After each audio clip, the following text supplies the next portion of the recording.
안녕하십니까, 박사입니다. 8월 20일 중국 국가주석 시진핑이 티베트 자치구 성립 60주년 기념 행사를 위해 라사에 도착했습니다. 수많은 군중들이 공항에 모여 러리의 환영을 외치며 맞이합니다. 시진핑 총서기에 은혜에 감사하다는 팻말도 들고 있습니다. 시진핑은 티베트 자치구에 대해 상당한 자신감을 가지고 있습니다. 불편한 진실이지만 티베트는 중국 통치에서 비약적인 발전을 이뤘습니다. 달라이 라마가 다스렸던 티베트는 봉건 농노서에 있습니다. 문맹률이 98%대 평균 수명이 35세 정도에 불과합니다. 마녀 사냥으로 악명 높은 중세 유럽보다도 훨씬 열악한 생지옥이었습니다. 다리 몽둥이를 부러뜨려 뼈를 발라 북채를 만든 게 봉건 티베트입니다. 티베트이 현대화되면서 교육, 의료 시스템도 발전했고 마천루도 들어서기 시작했습니다. 또 칭짱 고속철도도 놓여 이제는 사통팔달입니다. 시진핑은 현지에서 미니버스를 탄 채 창문을 내리고 군중들에게 손을 흔듭니다. 민심이 좋지 않으면 암살 위험 때문에 있을 수도 없는 장면입니다. 서방에서는 티베트에서 가혹한 인권 탄압이 자행된다고 선전하지만 그건 수십 년 전의 얘기입니다. 예전에는 티베트 지역 여행도 제한됐었지만 지금은 대외 문호를 활짝 열고 있습니다. 많은 외국 인플루언서들이 티베트를 여행하면서 그 발전상을 알리는 동영상을 인터넷에 많이 올립니다. 중국이 외국 블로거에게 돈을 먹여 선전 공사를 편다고 하는데 억지 주장입니다. 중국은 티베트 통화에 완전 성공했습니다. 시진핑의 티베트 행에는 정치국 상무위원 여러 명도 동행했습니다. 정치국 상무위원 겸 정협주석 왕후닝, 중앙판공청 주임 차이치, 부주석 허리펑, 후춘화 등도 모습을 드러냈습니다. 시진핑의 권력 그립은 아무 이상이 없습니다. 참고로 티베트는 산소가 희박한 지역이라 시찰하려면 건강해야 합니다. 체력이 약하면 갔다 온 뒤 몸살이 납니다. 시진핑은 나이가 71세니 여기저기 아프기 시작할 연령이긴 하지만 그렇다고 특별한 이상 증세는 없어 보입니다. 시진핑이 건강악화로 301 병원에 후송됐다는 루머를 퍼뜨리는 반중 세력도 있습니다. 죄다 파룬공 계열의 매체들이 유포하는 근거 없는 뉴스입니다. 중런하이에 CCTV를 설치해 모니터하는 것도 아닐 텐데 해외 반중 매체들이 시진핑 입원을 어찌하는지 신기할 노릇입니다. 한국에서도 그런 가짜뉴스를 그대로 베껴 중국 망한다고 쾌재를 부르는 이들이 적지 않습니다. 다음 소식입니다. 절대 화해하지 않을 것 같은 인도와 중국이 관계를 정상화하고 있습니다. 경천 동지할 만한 지정학적 격변입니다. 조 바이든이 러우전을 조장해 러시아와 중국을 맹우로 만들었다면 트럼프는 중국과 인도를 화해시켰습니다. 미국의 불링에 공동으로 맞서자는 인식을 공유하게 된 것입니다.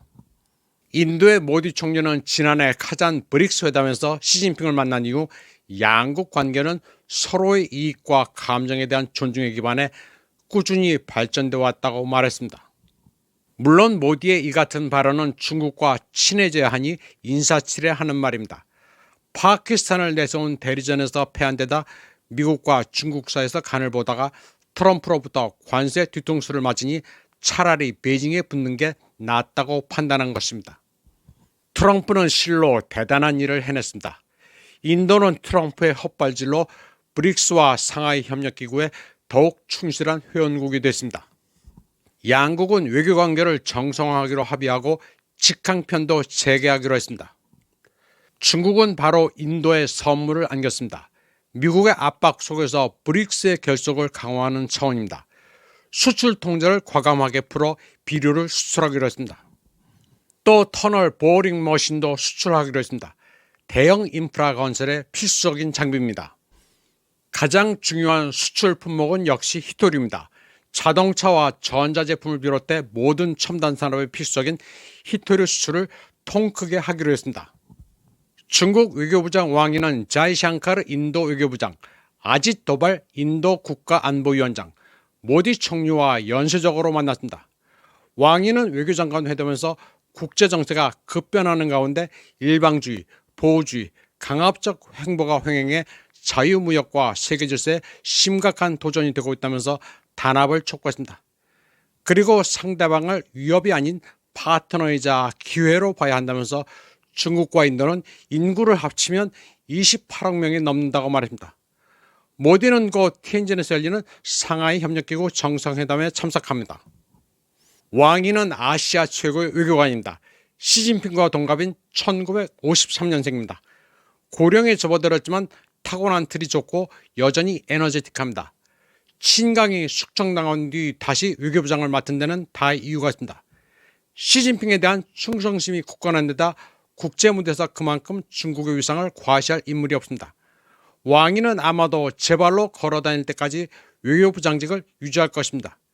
제갈량 출사표 명구 쥐공 진취 스얼 하우이 나라에 충성하면 죽어서야 끝난다는 말이 왕에게 들어맞습니다. 서구 매체들은 친강에 이어 차기 외교부장감인 류젠차오도 숙청당했다고 나팔을 불고 있지만 그게 권력 이상설과는 전혀 관계없습니다. 중국은 사람이 많습니다. 따라서 검증된 인재는 계속 기용하는 게 중국 관료제의 최대 장점입니다. 러시아가 푸틴보다 고령인 세르게이 라브로프를 계속 외교부장으로 쓰는 것과 같습니다. 다음 소식입니다. 9.3 열병식의 디테일을 보면 대단합니다. 처음으로 선보이는 신무기의 비중이 매우 높습니다. 열병식의 러닝타임은 70분으로 45개 제대가 행진합니다.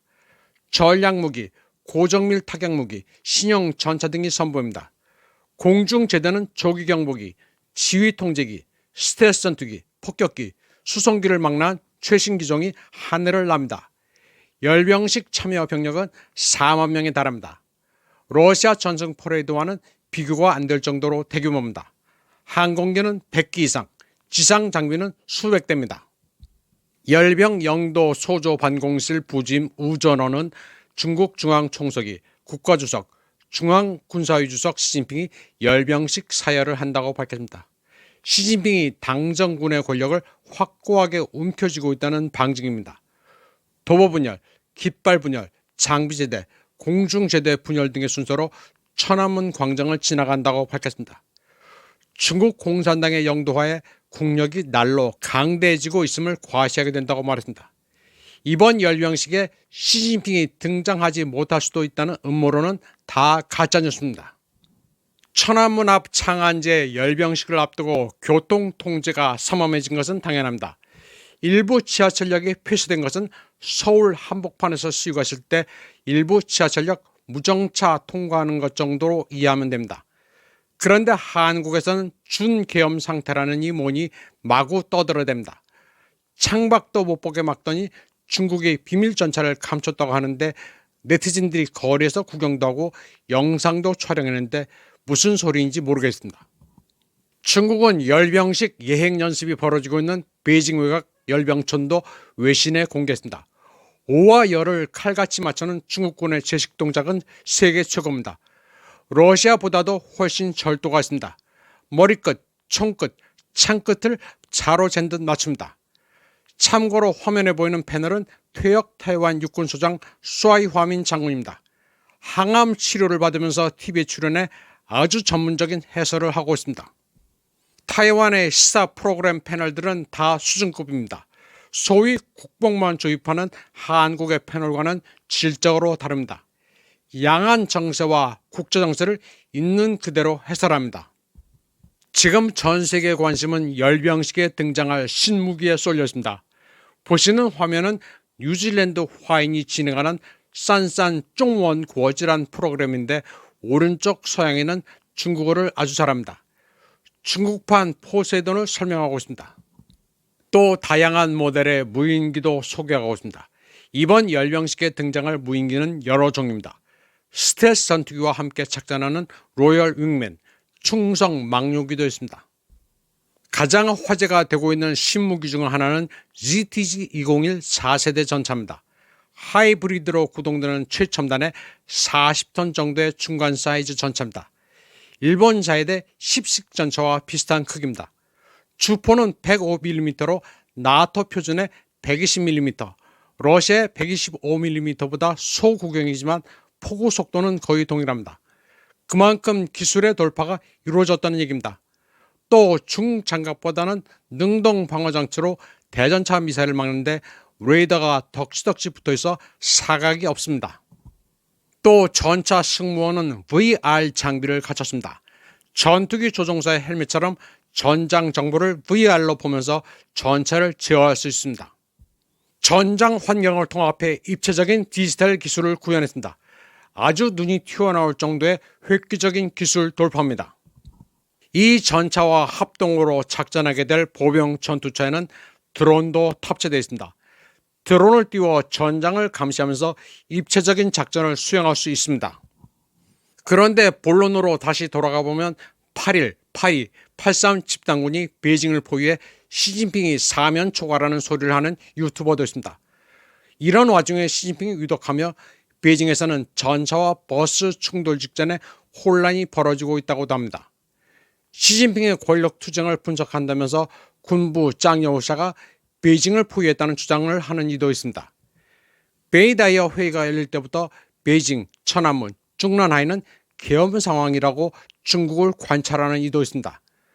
그런가 하면 중국 사회를 고발한다면서 베이징의 탱크 진입 쿠데타, 농민들 천안문 대규모 집회, 20만 북경 대학생 천안문 시위 발생이라는 썸네일로 주목을 끄는 이도 있습니다. 물음표는 왜 달았는지 모르겠습니다. 타이완의 쫑텐 TV 기자는 베이징의 분위기를 열심히 취재하고 있습니다. 베이징의 짱여우샤의 군부가 시진핑과 대결을 하고 무슨 충돌이 벌어졌으면 당연히 취재를 할 텐데 한마디도 없습니다. 현장에 있지도 않으면서 엉뚱한 소리를 하는 사람들이 한국에는 참 많습니다. 또 서방의 주요 매체들도 베이징에 쿠데타가 났으면 속보로 전할 텐데 조용합니다. 또 중국뿐만 아니라 러시아도 덩달아 망한다고 하는 사람들도 많습니다. 푸틴이 알래스카에서 트럼프를 만난 뒤 러시아는 폭망할 일만 남았다고 합니다. 또 갑자기 휴전 얘기가 나오는 이유라면서 러시아가 100만 병력을 이미 소실했고 미국이 핵잠을 배치해 푸틴이 죽을 맛이라고도 주장합니다. 중국, 러시아 망한다는 얘기가 아주 인기를 얻는 모양입니다. 이번 방송은 여기까지 하겠습니다. 시청해주신 여러분 감사합니다.